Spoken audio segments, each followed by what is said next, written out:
Hi everyone, delonewolf here. Welcome back to EVE Talk, your weekly look at the market in EVE Online. And as always, we start with a little bit of news. And well, did anything see the light of day last week? I can't really remember. Oh yeah, we got a Doctor Who crossover that's been announced, and that should be coming next week. Now, definitely for me, complete surprise coming out of left field.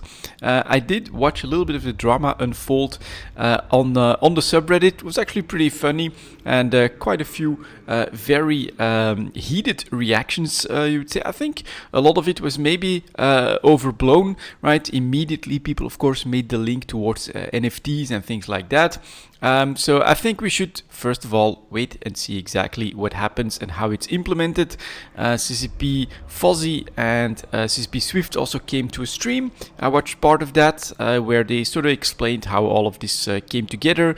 Started over a year ago, and from what I can tell, it's basically going to be a pretty classical event focused on exploration and very friendly to new players. So honestly, I thought there might be a lot more behind it, as seeing it as sort of an experiment, but that doesn't seem to be the case. So we'll just have to wait and see. And if you don't want any of this stuff, of course, the only thing you can really do is just don't participate. But the skins are pretty cool, so I'll at least dabble in it, see what it's all about, and if it's worth my time or not. And I'll be honest, I do sort of wonder what the reaction would have been if it had not been Doctor Who, but instead when you had the Dalek sound, you would have heard blood for the blood god and skulls for the skull throne, right? So if it had been 40k, I think the reaction might have been completely different. I know for me, I'm like pretty neutral. I'm like, what the hell is this? I completely didn't expect that, so we'll have to wait and see. But if it had been Warhammer 40k, I think I'd have been pretty excited if we'd have like an invasion from the Ruinous Powers or something like that. But anyways, we'll see how it develops next week, of course. Let's take a look at the New Eden store and see what's happening over here. So we still have the radioactive reclamation skins for mining ships if you want them, some new items, some bundles. But other than that, no sales on the skins visible at the moment. And then for the services, nothing special to report here either. Alright, we get to move on to the market. Let's, as always, start with Plex and stuff, and that is coming in at 250. There we go. Here is the chart for Plex. You can see a slight uptrend at the very end, but overall we are just flat on the current range for Plex. And the move in prices is really not a lot. We're up to just above 2.9 million in GTA 4.4. We're at just above 2.7 million in GTA 4.4 for the buyers. And if we go to the player-owned trade hubs, a little bit more aggressive on the buyers, but really not by much. And these sellers are in line with GTA. In order to get the averages that we're seeing here that are tied around the 2.75 million, I must say it should be buyers that are dominating the market quite a lot. So people are actually dumping Plex to the 2.7 million buy prices quite often. And they just want to get rid of Plex quickly, it seems, which is interesting. We don't see the price crash though, so the demand must basically be strong enough to weather that kind of a storm. Average volumes seem quite normal, above 1 million being traded every day. The multiple pilot train certificates are actually showing a slightly different sign. They're going up to the 1.5 billion mark on the chart, which is very close to the previous high point. And you can see basically here, although we don't see that much in the volumes, obviously a sharp decline like that is a CCP sale. If I'm not mistaken, there's actually like a slow burn from the a Plex event that pushed through. That's like a wave, usually that ripples through this entire segment. And here you can see the effect on the trading certificates. We have pretty much a full recovery, with sellers going up to almost 1.5 billion, buyers forced up to 1.4 billion. So that's definitely a little bit of upward pressure here, matching very closely the high point. So I'd say multiple trading certificates seem very expensive compared to the chart for Plex. Then we've got the skill extractors. Not sure what the public service announcement there is, but let's keep moving. Extractors following plex way more closely, pretty much flat for the week above 330 million on average. 327 million for some sellers in the player-owned trade hubs, going up to 332 in JITA, and 321 million for the buyers. Very narrow margin, and in order to get this type of an average price with sellers in a player-owned trade hubs being below 330, that means that the actual trading within JITA itself on these sellers must actually be dominant for the skill extractors. The impact on the injectors, as always, we start with a large scale injector that's clawing back a little bit, bumping up from 650. So in general, I would say this is still very expensive. 660 million pretty much for the sellers, 635 million for the buyers, going up to 665 in JITA. Definitely a little bit of difference here, but not all that much. So domination by the perimeter Tranquility Trading Tower for the cheapest sell prices of these large scale injectors, and volumes are up yet again. This to me is sort of interesting because I did mention that I think part of why skill injectors are became so interesting all of a sudden in October, November, December is because of the changes to mining ships that happen. Lots of people want to extract their Oracle pilots and move at least part of them into different types of mining ships, and seeing price go up on volumes kind of means that I think usage of large scale injectors might actually be going up at the moment as well. Perhaps, CCP announcing that they were gonna try to buff battleships in order to bring them into the meta might be part of this as well. Then we've got the small scale injectors that this time, although at the tail end, again doing something different by going back down, you have that bump up from 100, and I think this is 35 million yet again. The sellers are coming in at 135 in the Tranquility Trading Tower, 136 for the sellers in JITA, and 126 million for the buyers. So yeah, this can't be a 140, this is 135. Next up, we've got the daily alpha injectors, still flat just above 40 million. I think everyone will be happy with this price range. 41.5 for the sellers, 38 million for the buyers. Really narrow margin, but very doable goal on a daily basis for alpha players, especially if you get an event. I think that's entirely possible. And then we've got the hypercores that are still above 300,000. Is clearly a higher range in the last couple of months compared to last week. 306,000 for the sellers, 300,000 for the first buyers as well. Yeah, they feel like they are forced up to there with these average prices. Again, sellers are still dominating the market here. So hypercores are definitely seeing a lot of demand, with supply being very skittish. They want that above 300,000 price, and they are getting it at the moment. No real momentum anyways, right? No real momentum upwards in the hypercores or this category in general. So I would say that although things are pretty expensive on a 1 year basis, the expectations are still, we don't know, which I would agree with, right? If that's my read on the market, and I actually am completely in line with that. I think up until FanFest, we might just be in a holding pattern here for the Plex category. Let's move on to the minerals, but first I'm quickly gonna drink.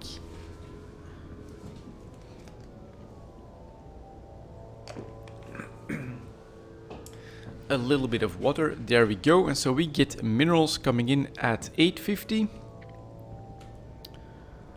Like that, and as always we will start with titanium that has to give back some of the gains that we saw in the last couple of weeks, going up to above 5 ISK, which was definitely a pretty good average price all of a sudden for titanium. I think supplies came online and people noticed what was happening, and as a result we are now down to 460 for one seller, going back up to 480 pretty quickly, which I would say is still reasonable if we take the entire period after the industry changes from April, and it's since that period that basically the general need for titanium went down in the economy as part of that change. And buyers at 457, pretty nice to see them above 4.5 as well, I think, for miners in HiSec. We get 1 billion units here. That does put a little bit of a stop on things at 490, but we could get back towards 5, I think, decently quickly. So yeah, titanium basically saw a decent amount of supply plug that gap on the opportunity to sell above 5 ISK. This is also pretty normal market correction. But as we're approaching that 4.5 for the average prices, I think supply will stop to mount, and we should be able to recover from this. So this was definitely a period of a couple of weeks where you could sell titanium at a much better price, especially here in Cheetah and in Dixie, as we saw me take a look in the last couple of weeks at some of these markets. And this is in stark contrast to Amar, where prices were still below 4 ISK for titanium. So definitely something to keep in mind. Cheetah, although it is a reference point and it is the largest trade hub in EVE Online, where almost anything is available and changes hands most often, there are completely different dynamics in different parts of the universe. Next, we've got pyrite, that here is continuing its decline and is now below 15 ISK. That is not good news to see it break down on the seller side to 1485. Buyers are at 1412. This is definitely potentially a new range that pyrite is going to start to move in. Generally, at around the round numbers, I think it's like a psychological thing where there's a little bit of hesitation. Should I really sell pyrite below 15? And then you get these bounces that can quite often happen from that trigger point. But you can see here 260 million units, 1489. Someone said I'm getting rid of these, and even if it's less than 15, which we haven't had in the last year here, I'm going to do it. This does show that there is enough supply out there to potentially keep us in that below 15 ISK price range for pyrite. We'll have to, of course, wait and see. Perhaps some big speculators that want to say that's a good buy opportunity can move the needle on that, but breaking it so easily and so smoothly is never a good sign.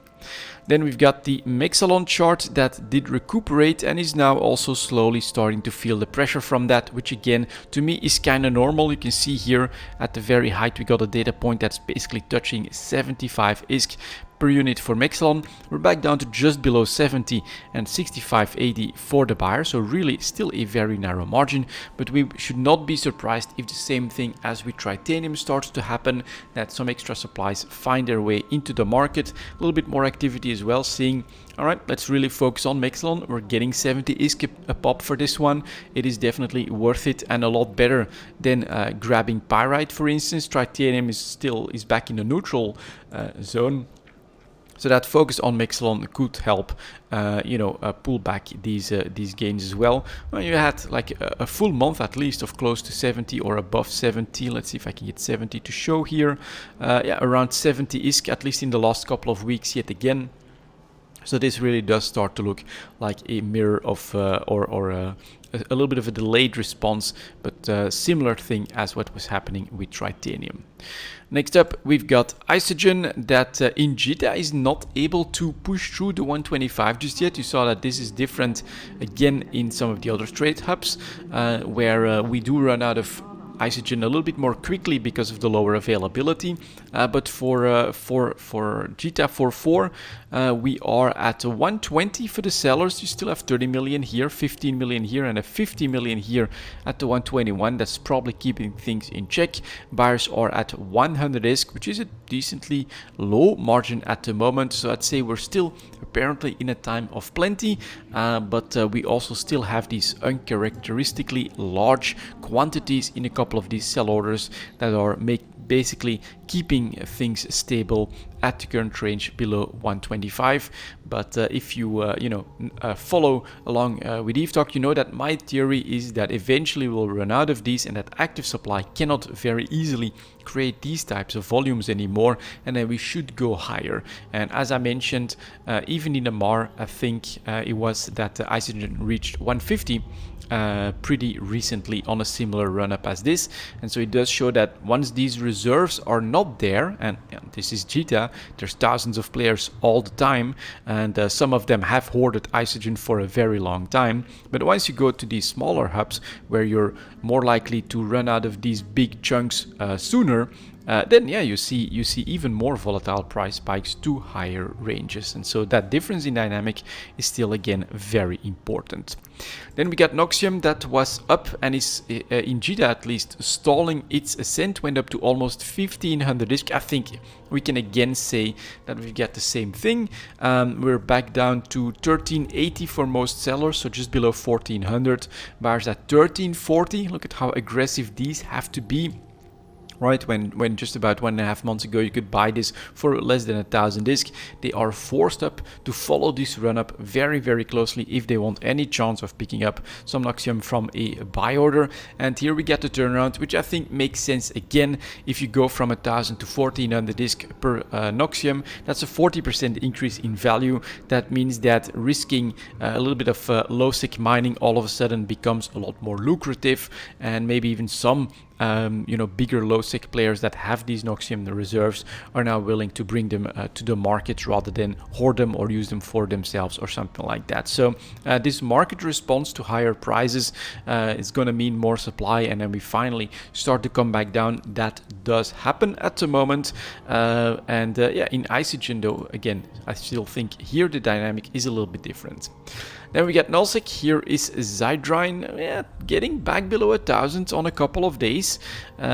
Sellers, it's only 5 units here, but being really aggressive here at 942. But most are just above 1000 isk.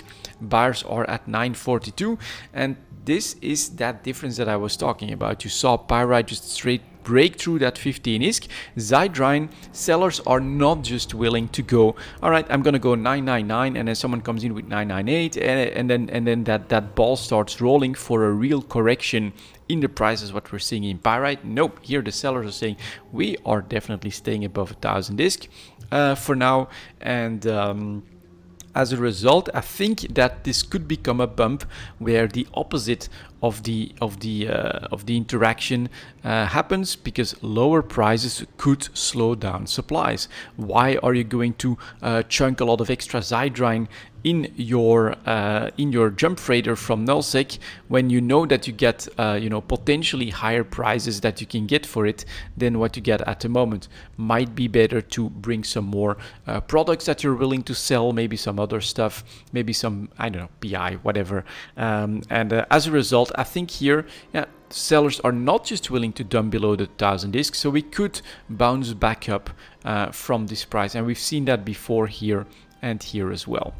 Then we've got Megasite that is still flat, well above 700 isk. Does seem to be a new range for this one as well. 710 for the sellers, 690 for the buyers. Again, buyers having to go very close to that 700 isk. They would love to pull to make a bigger margin and to basically force sellers to go below 700 isk, but that's not happening yet again.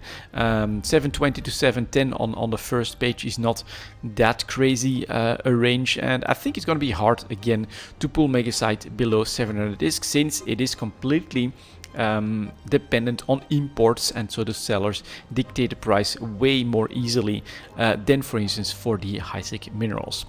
Then we've got the Morphite market that has also found its range, not really willing to go below 50k, 55,500 for the sellers, 53,000 for the buyers.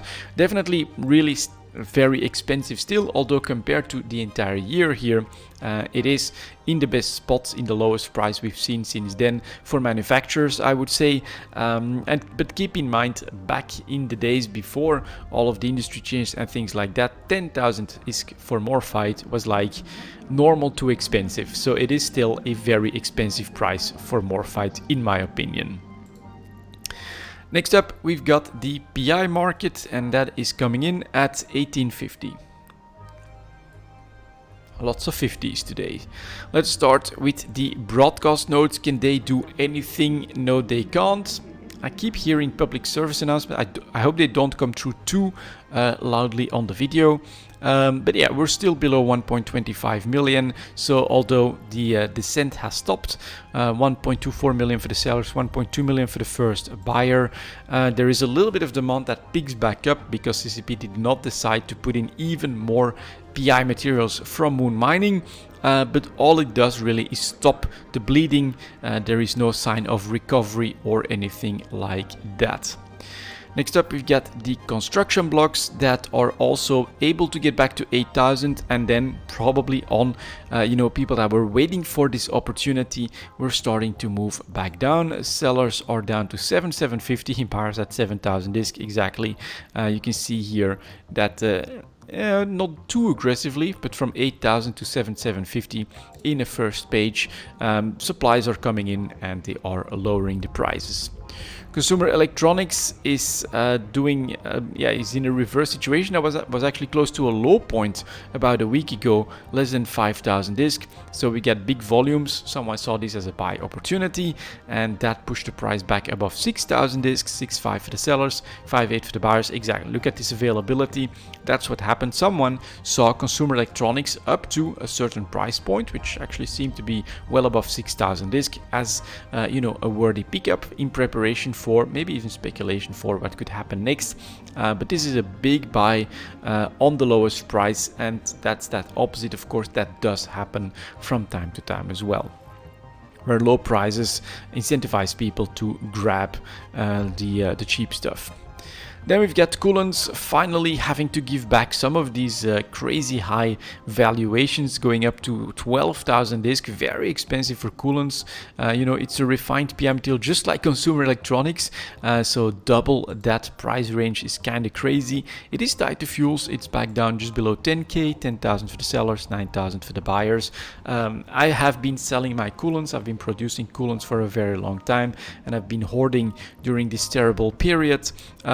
We're definitely getting, some of the best and easiest to produce materials with some of the best prices, what I wanted to say there. Still, 10k is also the historical average normal price for coolants, so this is pretty damn good.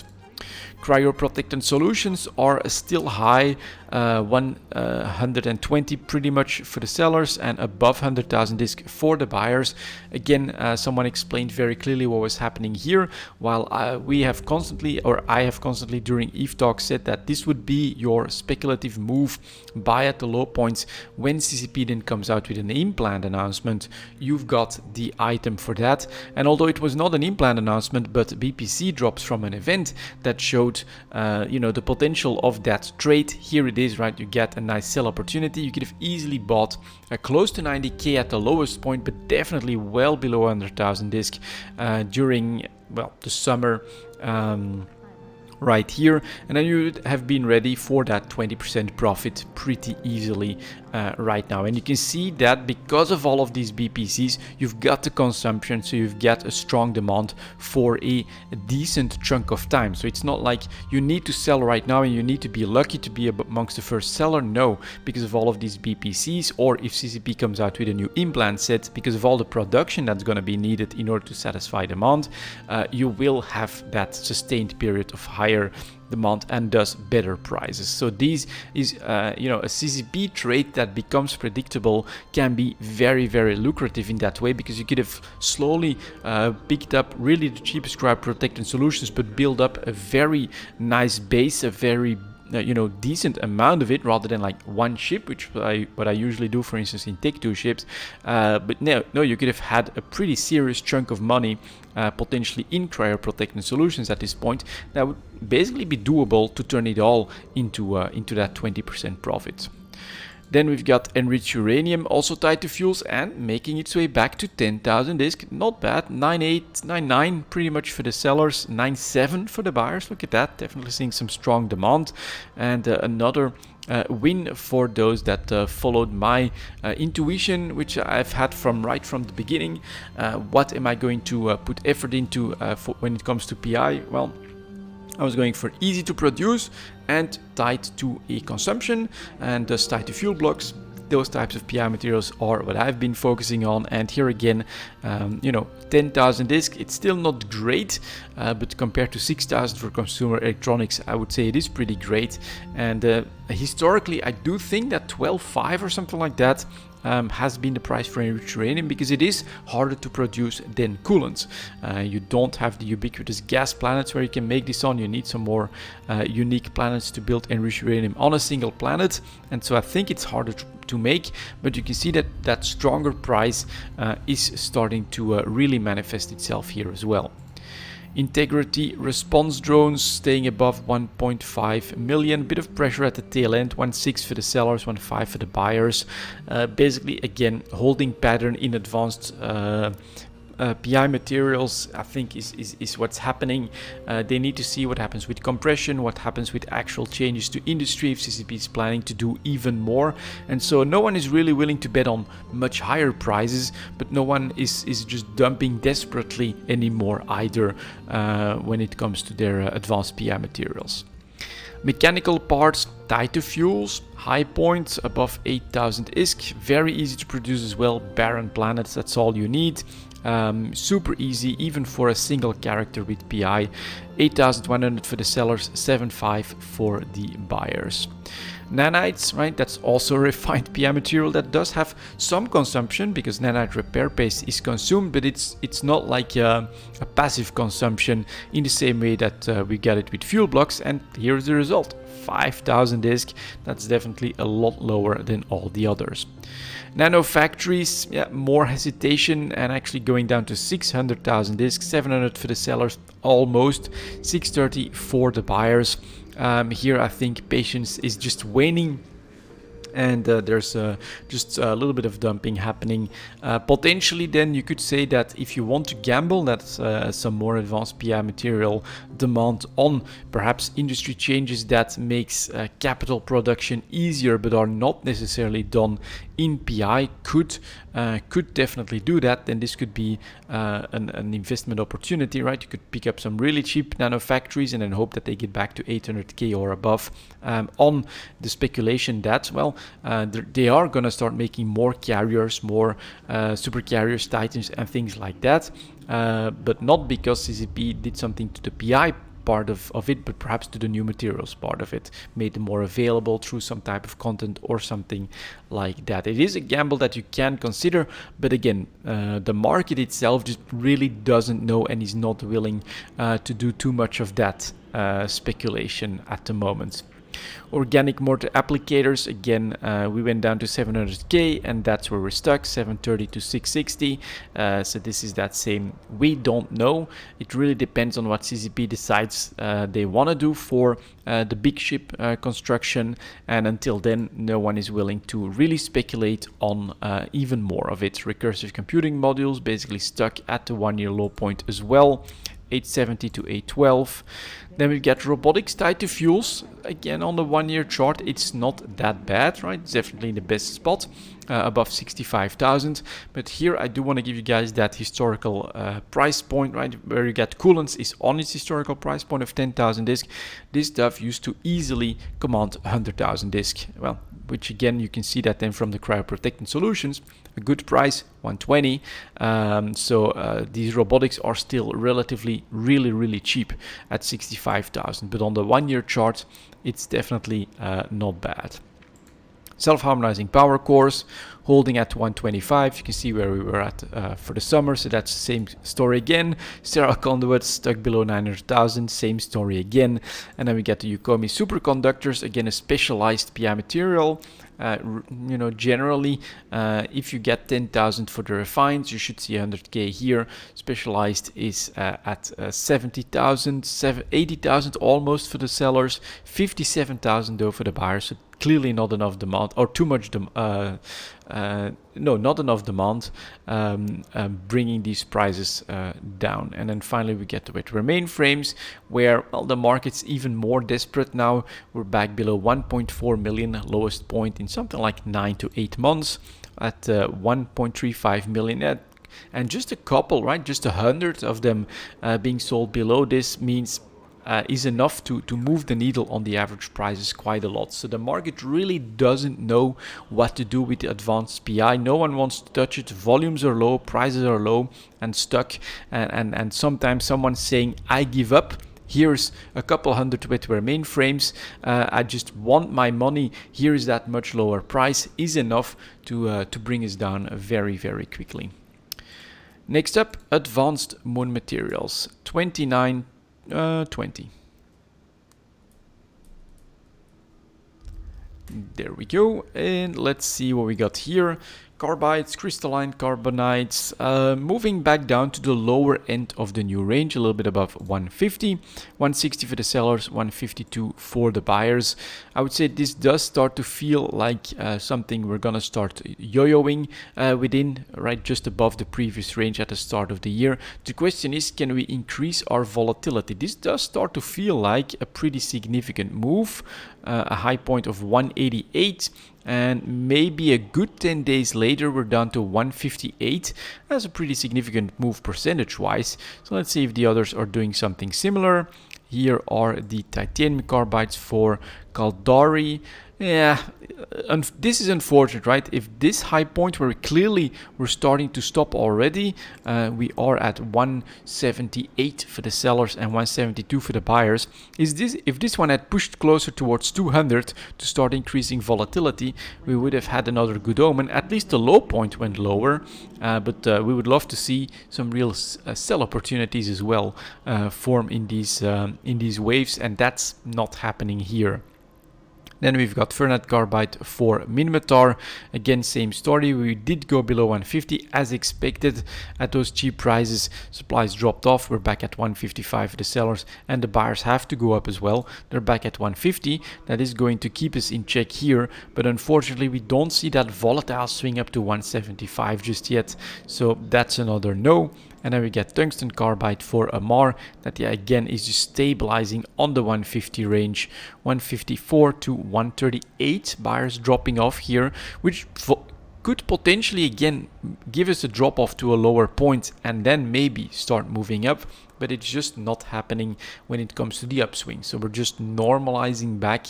We're not really breaking any records there. For the metamaterials, let's see if there's anything happening here. Photonic for Galente, and this was, I think, one of those that started to give me hope for some more volatility in Tech 2. So we went up to 17.5k. We are recovering at 12.5k here, 13,000 for the sellers, 12.3 for the buyers. And the real question is, of course, what happens next, right? Can we build on this wave or and see more volatility, or are we going to very quickly now just normalize at 1250 and not move from there anymore?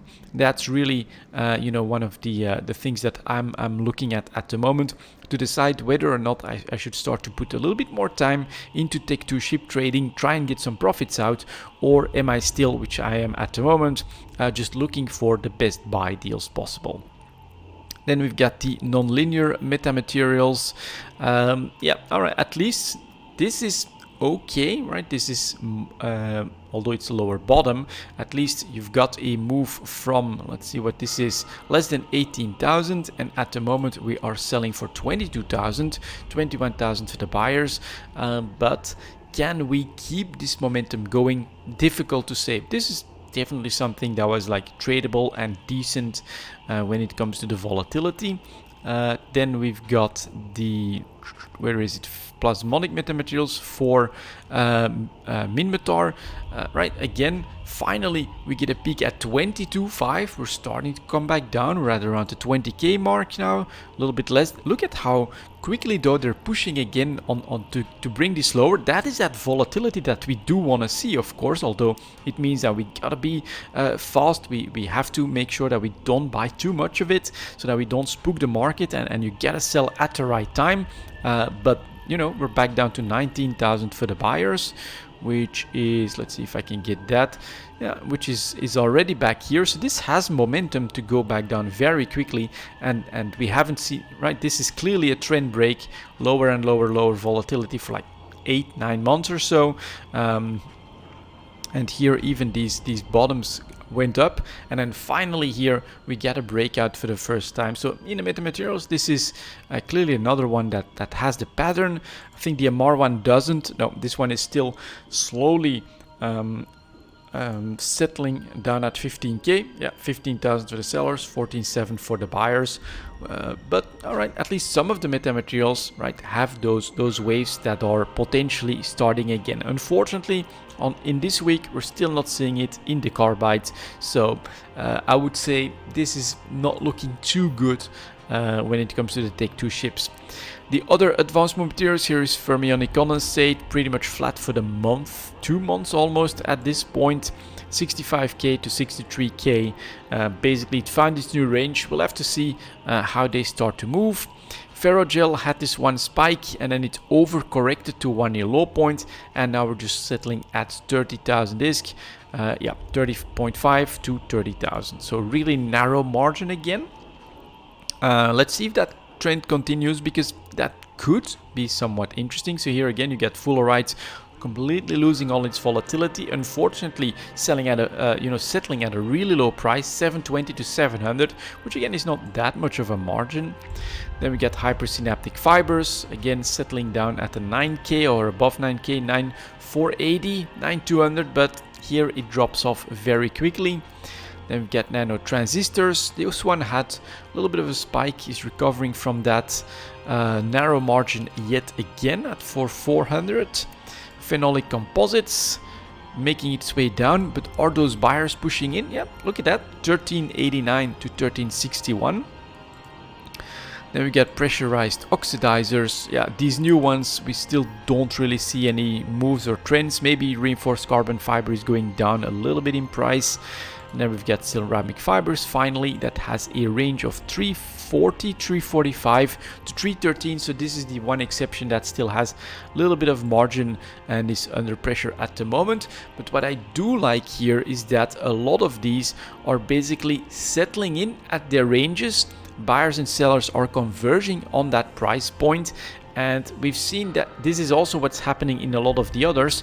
And when that it's completely gone, for instance in the metamaterials, then eventually you do start to see some volatility pick back up. You can't keep narrowing down forever. Eventually something is going to spook those markets, and so maybe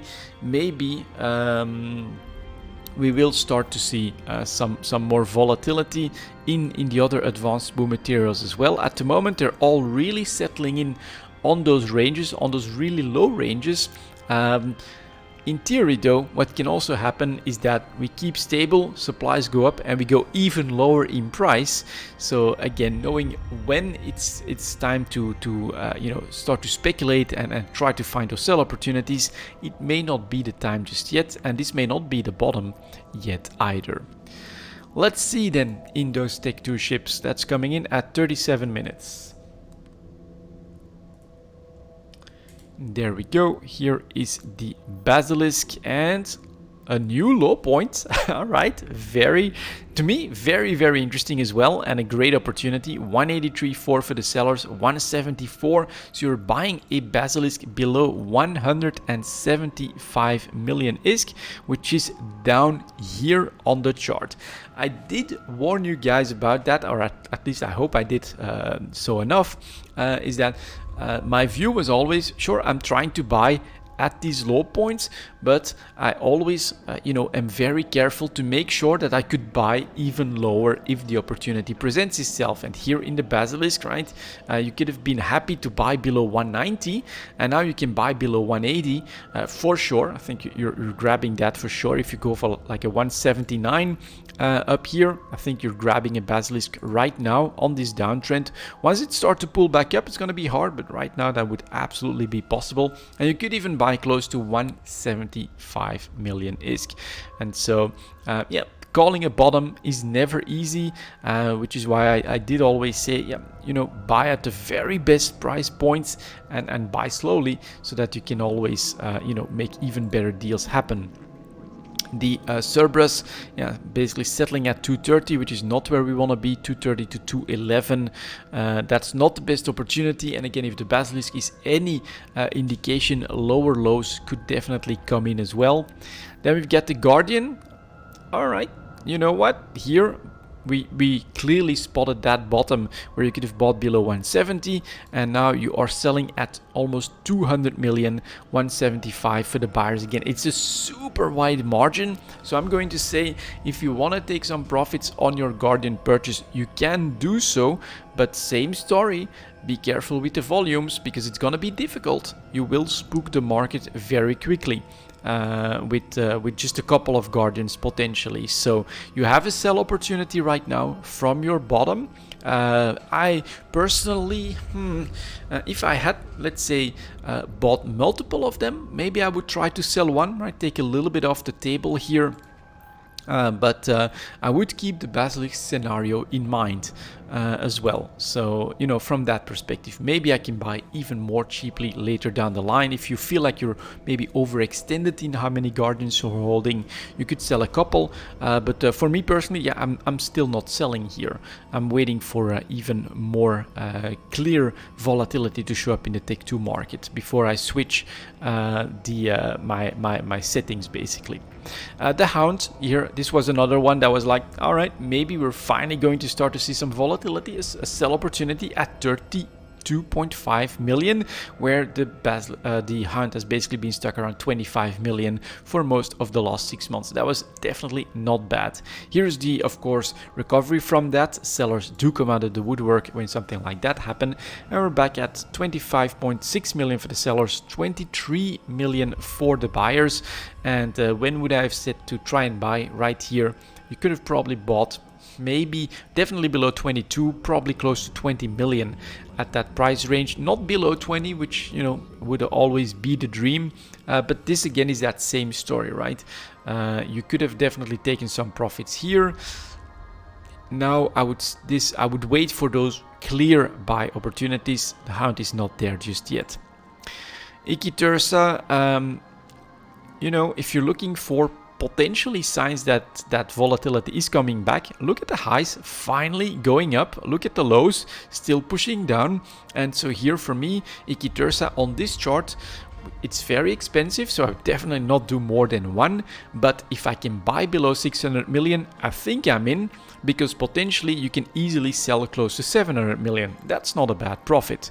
We're still selling at 678, buyers are at 642, but you can see here twice we touched that 600 million on the chart. So that's something to look into, and this is really, really good. This is how I used to look at Tech 2.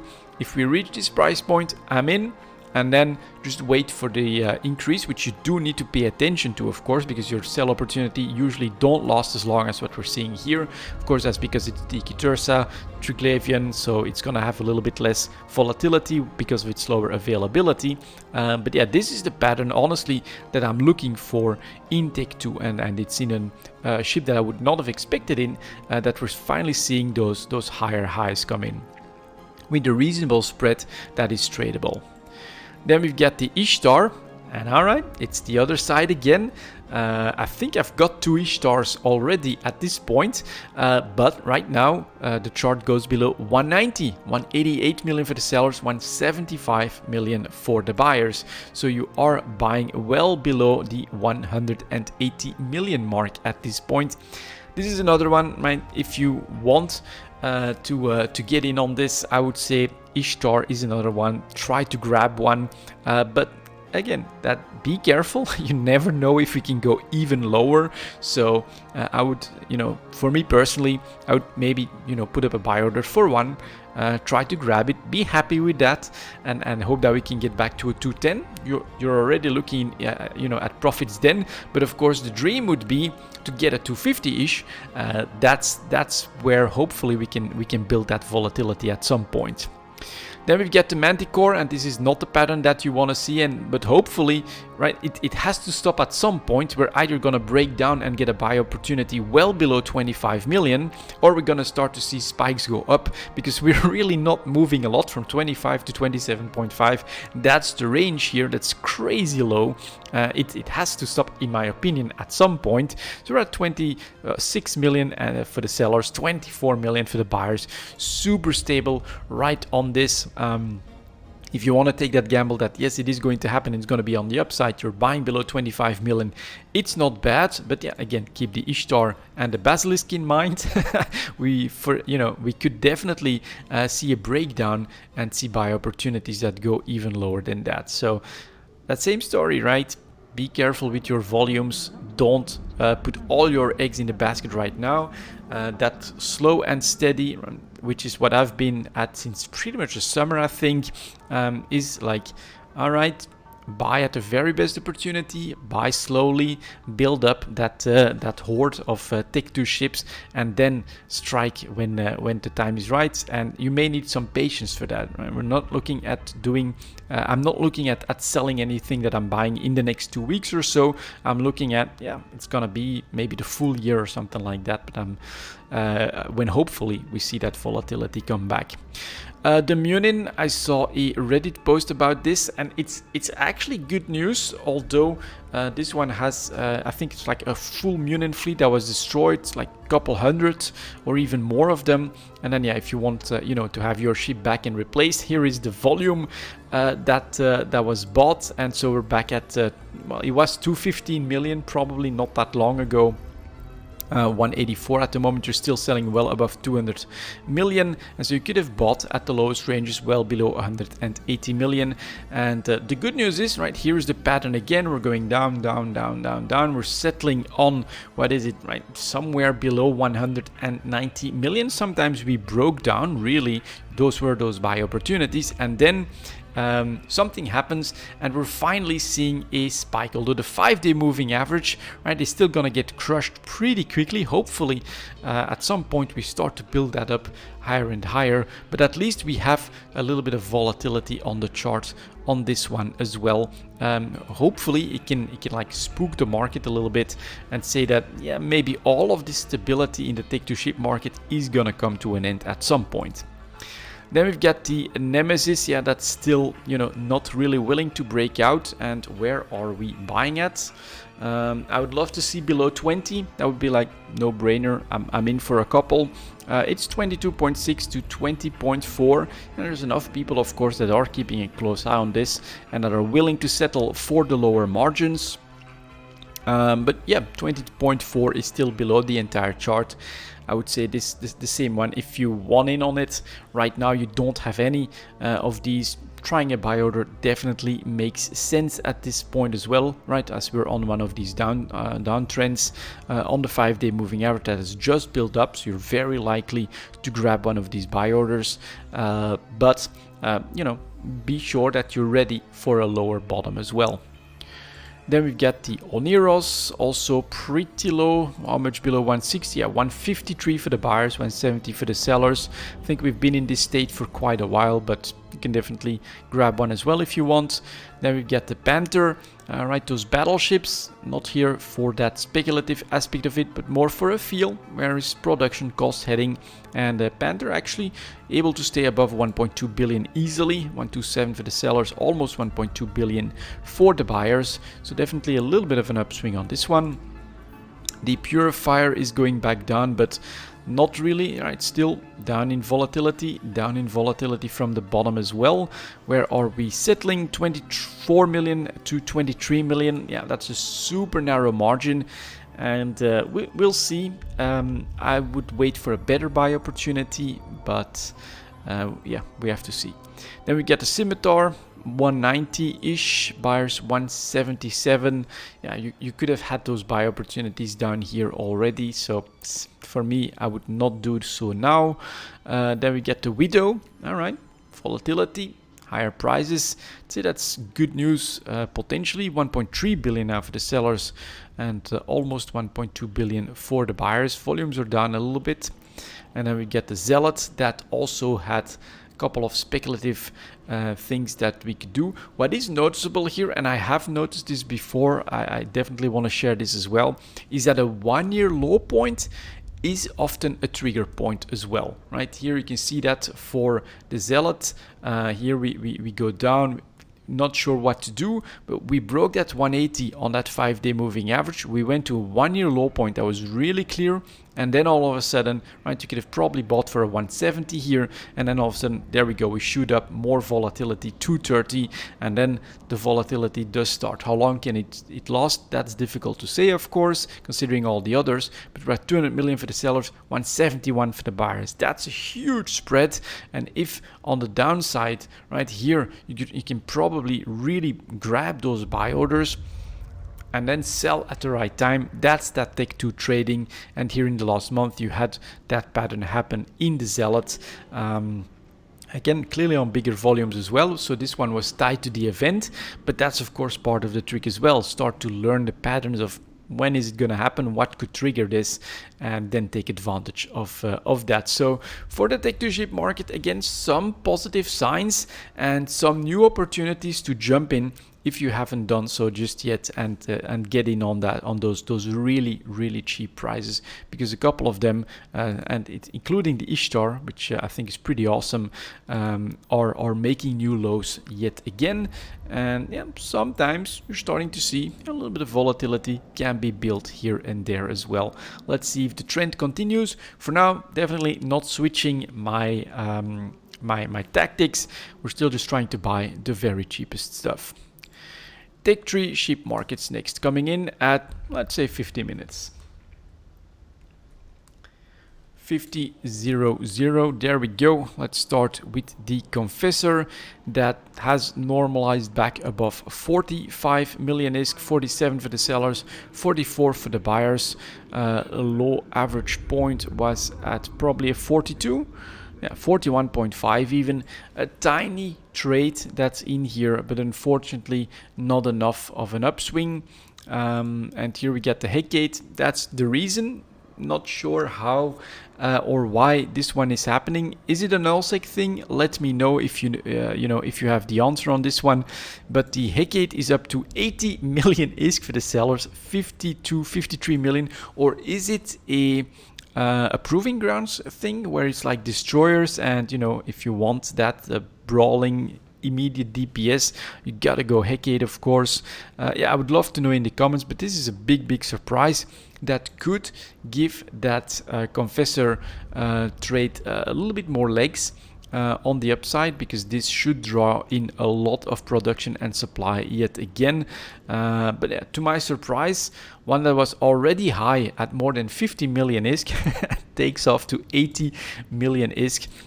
This is not exactly what you would expect in a functioning market where supply demand moves according to the price. You would think that this could get squashed by supply that should already have been here because of what was happening in the last month or so. But that's not what we're seeing right here. So very interesting, but impossible to predict in my opinion. Then we get the Jackdaw settling at 50 million. We're going to see a little bit more supply on this one. Yeah, half a page, 51 million for the sellers, 47 for the buyers. That's more normal, right? Jackdaw grabbing in the supply and settling at a lower range, giving the Confessor a little bit of breathing room. That is kind of normal. This, not exactly. And then the Zwepel is just still slowly slowly going down a little bit. 48 for the sellers, 43 for the buyers. I guess the unpredictability of Heckgate, Jackdaw, Confessor is kind of slowly or keeping the Zwepel at a pretty high range, considering it's generally the least popular of these tactical destroyers. But yeah, if you happen to have some Heckgates, of course, you can sell at a crazy price at the moment. Then for our cruisers, we get the Legion that is, going back up. Very interesting to see that volatility here though. 180 at the low range and 207 million now for the sellers. We're still at 175 for the buyers. So this is one where maybe you could try to put in a little bit of a trade pattern if this holds up, right? Buy below 180, which you can do right now. You can just set up your buy order, and then on one of these downswings, you'll grab it and then sell at 200 plus, which has happened, well, 1, 2, 3 times at this point. So interesting to see this happen.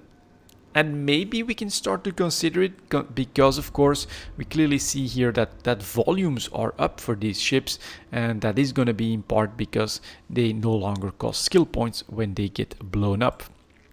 The Loki is way more stable, so you don't have a range like that. For the Loki, 190 to 177. Maybe buying below 180 does make sense at this point, but the question is, are you ever going to be able to grab one of these buy orders? In the Legion, here and here, you've got a chance to buy below 180. For the Loki, with these average prices, you're probably not going to grab one. Then we get the Proteus stabilizing at 190 as well, 190 to 174. I think here that's the same story. Sure, on this downtrend, you're buying below 170. Yeah, even you're buying from here, but that was over a month ago. It's not super predictable. The Legion's volatility looks a lot more juicy. And then we've got the Tengu that also, yeah, stable, 190 to 200 for the average price, 196 to 183. And here it's just, they're even more desperate that the gap has been closed by those buy orders. So I would say if you want to really gamble it, the Legion, in my opinion, is the place to do so.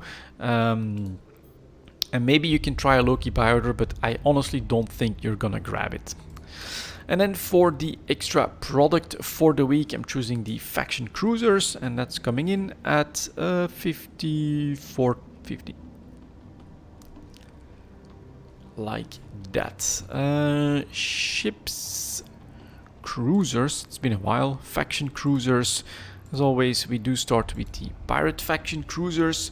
Ashmu, very expensive at 180 million and basically plateauing for the last couple of months, 180 to 167. So their cost has gone up substantially. I was thinking of maybe flying the Ashimu for the Doctor Who event, just because it is going to be geared towards new players. So, you know, something that's not necessarily that strong but looks really cool and could be fun to fly might be what I want to do to take a look at it. But we'll see what I decide to do. I might actually want to sell the one that I have because I fly it so little. Cinnaball, same story, actually just recovering from a one-year high point at almost 350 million ISK, and is basically settling at that high range of 280 for the sellers, 256 for the buyers. I got a couple of Cinnaballs lying around here and there. I don't think I want to sell these. It's an amazing ship actually when it comes to versatility. A 555 slot loadout, if I'm not mistaken. Fittings, yep, that 555 is really good for, you know, potentially doing lots of crazy stuff with it. Laylapse, that's gonna be, oh, it's actually added here and to the market. Pirate Faction, is that like a tournament ship? I believe so. Doesn't that usually go into the special edition assets or something like that? But yeah, there we go. It's here on the market. You can try a buy order, but I don't think you'll get lucky on this. Then we get the Ortrus, ouch, also above 400 million and here to stay since the and very quickly after the industry changes. This one basically went to that range. 440 for the sellers and 410 for the buyers. It's super expensive. It is a great platform. I love it as well. Shields, missiles, drones. It's really cool. Phantasm, 400 million practically as well. Yeah, 390 to 365. So these are still very expensive. Then we get the Stradios, 400 million alpha clone ship, if I'm not mistaken. Let's see if I'm right on that. Yeah, we don't see the Omega symbol. Great exploration platform. That's maybe a question. Will no, I honestly maybe, but will the Stradios become one of those platforms that people will actually want to, you know, gravitate to for efficiently running the Doctor Who event? If I were a gambling man, I'd go for the frigate version, because it is really, I think, gonna be there that most players will try to interact with. Then we get the Gila. Quick drink. Excuse me for that. There we go. So the Gila, amazingly enough, 336 million. It's expensive, absolutely, but relatively inexpensive compared to some of the others, right? Look at where it starts at 200, and if we go for the Ortrus, it starts below the Gila, goes above 400 million, and this one damage is limited to 320 for what is, in my opinion, the strongest PvE platform at the moment, at least. Who knows if it gets nerfed at some point. But yeah, the Gila actually quite doable. And then we get the Vigilant finally. 1 year high point, 400 million ISK. Again, double the price from a year ago. So that's still the story for the Pirate Faction ships. I would say that this is a little bit unfortunate. I think that the new industry changes have also basically normalized or stabilized what's going to become the most efficient way of creating these. It's very expensive, and so don't expect enough wavy patterns anymore at the moment in the pirate faction ships in order to trade in them, which did happen before the industry changes, right? You could have periods where in Nausicaa there was like a little bit of extra grinding, and so you got more BPCs, they would bring in a flood of them and you'd get a buy opportunity. I don't see that happening at this point anymore in the pirate faction ships.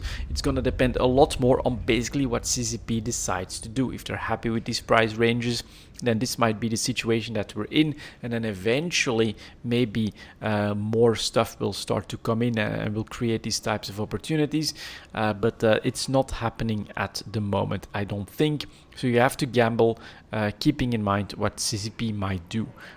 Don't expect basically in-game activity to really start creating waves and buy and sell opportunities, in my opinion, in the pirate faction ships. Let's see what it's like in the navy faction ships. Here is the Stormbringer, far more reasonable compared to a year ago, of course, 280 to 254.